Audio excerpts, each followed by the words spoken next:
Ku ntandikwa ya ssabbiiti eno, poliisi e Kanyanya yagomba obwala mu musumba w'ekkanisa y'abalokole eya Life Church Ministries International ku bigambibwa nti yeekakaatika ku mwana omuto ow'emyaka 8 n'amutunuza mu mbuga za sitaani ate n'amutiisatiisa okumutuusaako obulabe.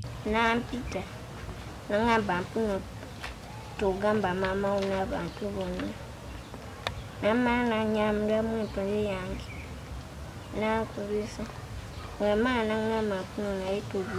Okusinziira ku bazadde b'omwana ono ebyava mu kkebero omusaayi byalaga nga pasito ono bwe yali n'akawuka akaleeta mukenenya era akadde kano omwana ali ku ddagala lya peepu okumutangira okukwatibwa akawuka. Ebyava mu musaayi batugamba omwami oli mulwadde naye ye tebakimugamba, bakigamba nze. Bamukebera nga mulamu tekannaba kweraga naye nega tetulina kyansi. Kayinza okuba nga tekannayalula mubiri kweyoleka.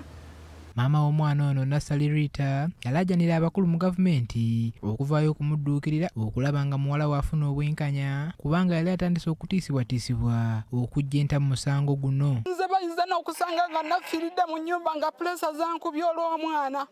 Munyambe nfune obwenkanya. Kati olwaleero omubaka wa pulezidenti e Kawempe Omulangira Jjuuko Sulaiman Walugembe ayingidde mu nsonga zino era atuuseeko ku poliisi y'e Kanyanya okulaba okunoonyereza ku musango guno we kutuuse. Jjuuko asoose kwetaba mu kafubo mwe tutakkiriziddwa n'akulira okunoonyereza ku buzzi bw'emisango ku poliisi eno wabula ng'oluvannyuma lw'akafubo kano atubuulidde okunoonyereza kuno we kutuuse.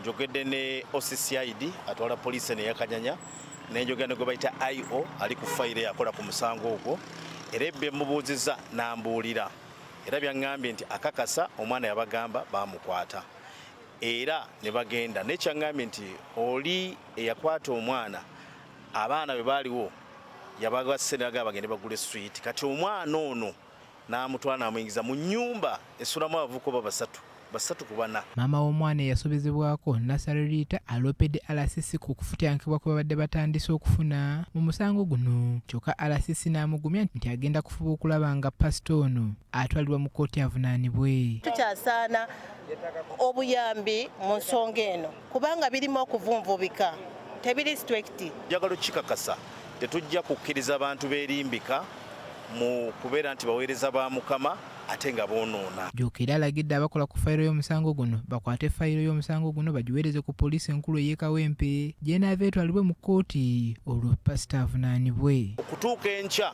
mbagambye nti fayiro eyo njagala ku regioni y'e Kawempe egende ku regioni ne mbalagira nti abo abavubuka aboogerwako abasatu abajja ku boono gwe baakwata sina mutuuze wa mu kitundu kino oba mu kikubo zooni. Omulangira Walugembe era atuuseeko ne ku kkanisa omusumba Joseph Katoji yali asumba era nga byasanzeeyo byongera okuteekawo ebibuuzo ebingi ku bikolebwa ebituufu mu kkanisa eno. Abantu bonna abagambibwako nti ruumu esulamu abantu 3 ku 4 ndagidde bonna babakwate babaleete.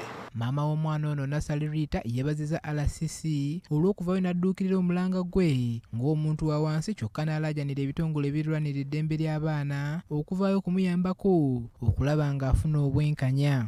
Neeyanziza RCC okuvaayo n'ojja nnwanirire nti olw'okuba kati RCC azze gulabika gugenda kati kutereera nga betugwagala. Mwami RCC tukwebaza olw'okujja okutulwanirira ffe abawejjere. Ono era atutegeezezza nga bwe waliwo abasumba bamutiisatiisa nga baagala ensonga zino aziveeko bamuwe ssente kyagambye nti ye takyagala wabula ayagala muwala waafune obwenkanya. Saagala ssente zaabwe ze baagambye bw'oba bampe ssente omusango nguveemu nedda. Njagala bwenkanya. Kati ekirindiriddwa kwe kulaba ddi omusango guno bwe gunaatandika okuwulirwa mu kkooti okulaba nga maama w'omwana ono afuna obwenkanya. Paul Bakabulindi, BBS Terefayina, ageesigika.